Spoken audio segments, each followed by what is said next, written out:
Assalamualaikum warahmatullahi wabarakatuh. Bismillah, alhamdulillah, wassalatu wassalamu ala rasulillah, wa ala alihi wa sahbihi wa mawalah. Allahumma sholli ala Muhammad wa ala ali Sayyidina Muhammad. Saudaraku sekalian, seringkali kita jumpai di lingkungan kita masing-masing, yaitu sebuah fenomena aneh dan bisa dibilang ironis, di mana banyak di antara kita terjebak dalam mentalitas budak. Yang biasa terjadi yaitu rata-rata di antara kita semua, jika ditanya ingin mencari kerja ataukah berwirausaha, ingin menciptakan pekerjaan sendiri ataukah mencari pekerjaan, pasti jawabannya ingin berkarir, entah dalam bidang apapun, di seluruh sektor, apakah di instansi pemerintah ataukah di instansi swasta. Mereka rata-rata ingin bekerja atau mencari pekerjaan. Bahkan tidak jarang demi mendapatkan posisi tertentu di suatu instansi atau perusahaan, mereka mati-matian untuk berupaya mendapatkan jabatan yang dianggapnya strategis.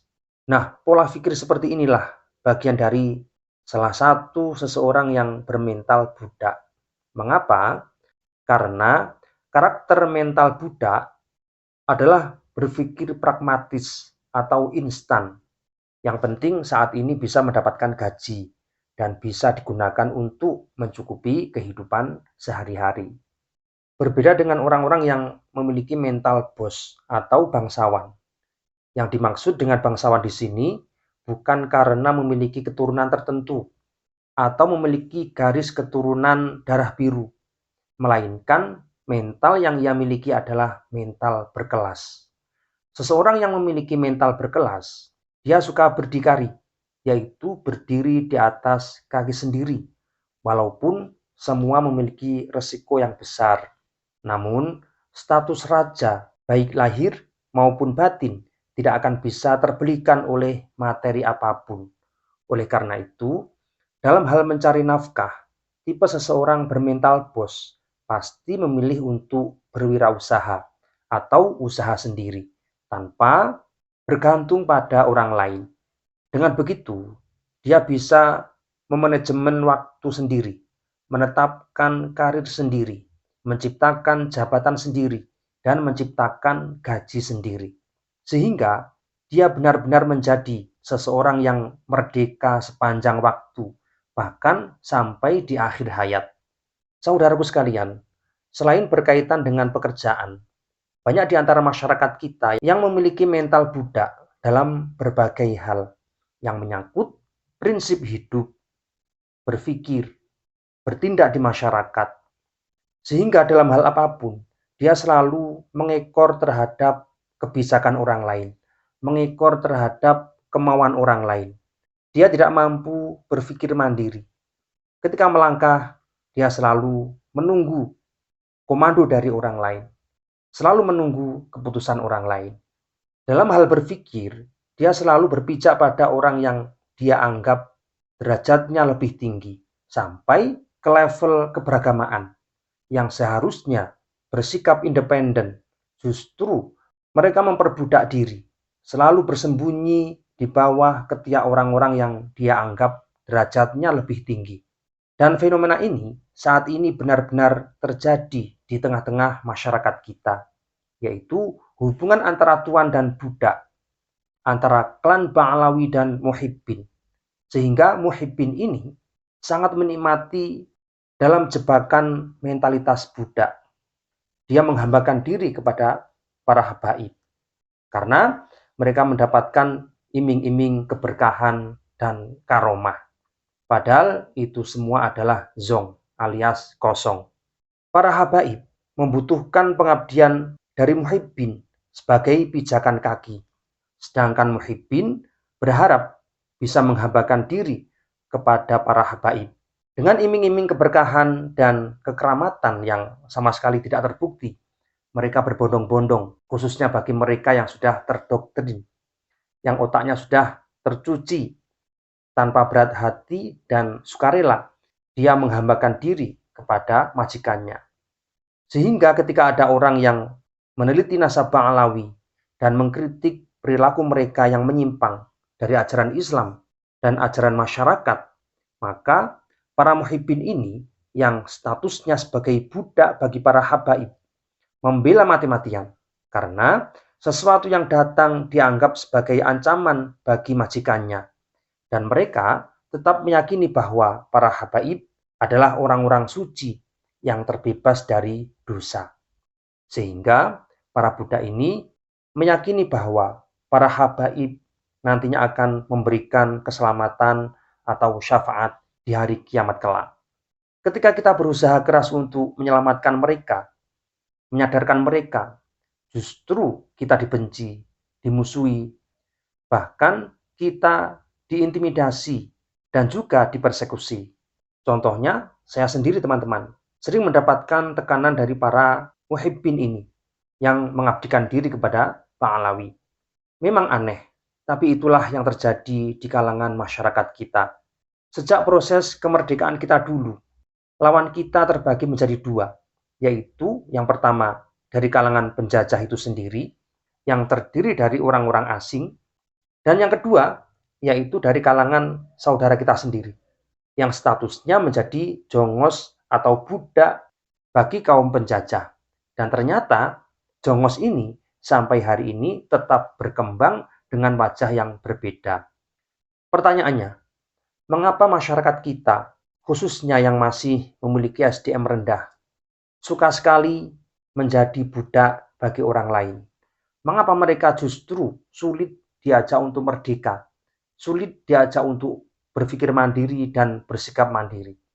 Jadi perlu diketahui teman-teman, bahwa masyarakat Indonesia sejak kedatangan para penjajah memiliki mental yang rendah, bersumbu pendek, berpikir picik, dan memiliki kebiasaan tidak percaya diri, tidak percaya dengan kemampuan diri sendiri.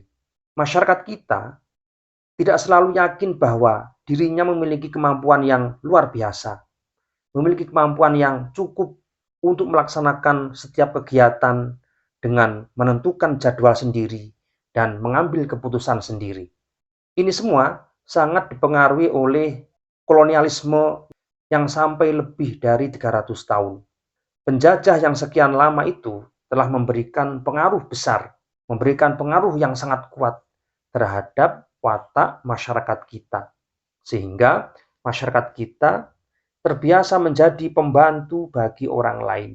Dan anehnya, mereka semua menikmati dengan status pembantu itu.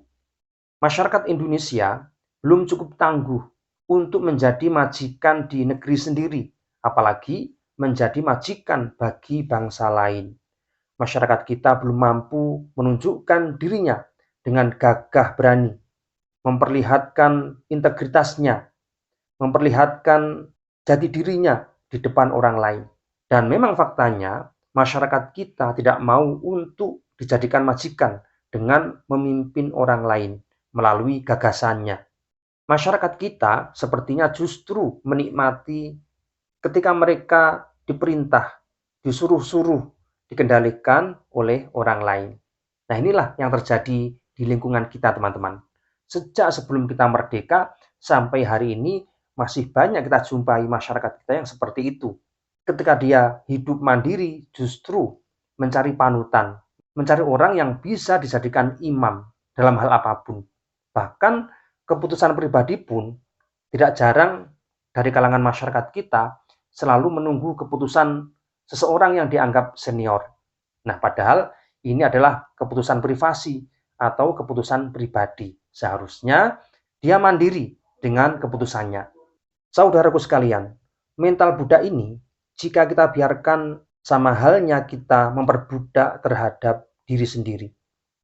Kita itu sedang terperangkap dalam batasan-batasan pikiran kita sendiri yang sewenang-wenang, yang membelenggu terhadap diri kita sendiri. Artinya apa? Sebetulnya kita itu terbelenggu oleh mindset kita sendiri, yaitu mindset miskin atau mindset budak tadi.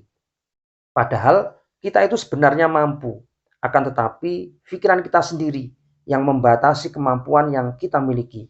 sehingga kita merendahkan diri sendiri dan membiarkan ego atau emosi mengambil alih peranan kita sebagai makhluk yang merdeka yang telah diciptakan oleh Allah Subhanahu wa taala sebagai khalifah fil ardi. Akhirnya kita terbiasa menggantungkan kebahagiaan kita, nasib kita, status kita terhadap orang lain. Ketika misalnya majikan kita meninggal dunia, maka seringkali orang-orang yang bermental Buddha itu justru mencari majikan lain untuk diikuti, untuk dijadikan sandaran hidup. Bukan malah berusaha menjadi majikan sendiri atau mandiri dengan kedua kakinya. Lalu sampai kapan kita memiliki mental Buddha seperti ini? Apakah kita tidak ingin menjadi bangsa yang bermartabat dan mandiri? Saudaraku sekalian, ibarat komputer, mental kita itu sudah terkena virus yang berkepanjangan dan menumpuk. Maka langkah yang kita lakukan adalah menginstal ulang pikiran kita, yaitu melalui revolusi mental. Apa revolusi mental? Yaitu sebuah gerakan untuk menggembleng masyarakat Indonesia agar menjadi manusia baru yang berhati putih, berkemauan baja, bersemangat elang Raja Wali, dan berjiwa api yang menyala-nyala. Itulah gagasan revolusi mental yang pertama kali dilontarkan oleh Presiden Soekarno pada peringatan Hari Kemerdekaan 17 Agustus 1946. Revolusi di awal kemerdekaan kita merupakan bentuk perjuangan fisik, yaitu berperang melawan penjajah, mengangkat senjata, harus bertarung, mempertaruhkan nyawa kita. Nah, revolusi yang saat ini wajib kita lakukan adalah membangun jiwa yang merdeka, mengubah cara pandang pikiran kita, mengubah sikap atau perilaku kita, supaya mengarah pada kemajuan dan modernisasi. Sehingga dengan begitu, bangsa kita bisa menjadi bangsa yang besar dan mampu bersaing dengan bangsa-bangsa lain di dunia ini. Dari negara berkembang, kita bisa menjadi negara maju. Nah, ini diawali dari masyarakatnya sendiri. Kita tidak boleh berpangku tangan, tidak boleh menggantungkan kebijakan pemerintah, tidak boleh menggantungkan pertolongan pemerintah. Karena yang memajukan bangsa itu sebetulnya rakyatnya sendiri. Sedangkan pejabat hanyalah sebagai pekerja bagi rakyat yang memiliki bangsa itu. Mengapa membangun jiwa bangsa yang merdeka itu penting? Karena membangun suatu negara harus diawali dengan membangun mental dan jiwa terlebih dahulu. Kita tidak mungkin membangun negara dengan teknologi canggih tanpa diawali dengan mentalitas yang kuat. Maka yang harus kita bangun adalah mental kita masing-masing. Baru kita bisa membangun bangsa ini secara fisik, meningkatkan ekonomi, meningkatkan kualitas pendidikan, meningkatkan pembangunan di negara kita. Tentu kita awali dengan membangun mentalitas kita, yaitu menjadi mentalitas bangsawan atau mentalitas seseorang yang merdeka, bukan mental budak atau mental buruh. Semoga kita menjadi bangsa yang benar-benar merdeka, baik merdeka secara fisik maupun merdeka secara mental. Dengan begitu, kita bisa menentukan langkah sendiri tanpa adanya campur tangan dari orang lain. Dan ini sesuai dengan fitrah manusia yang diciptakan oleh Allah Subhanahu wa taala dalam keadaan merdeka. Sehingga kita semua bisa hidup dalam keadaan merdeka dan sampai kita meninggal dunia juga dalam keadaan merdeka. Amin, Allahumma amin. Sekian, wallahu a'lam bishawab. Assalamualaikum warahmatullahi wabarakatuh.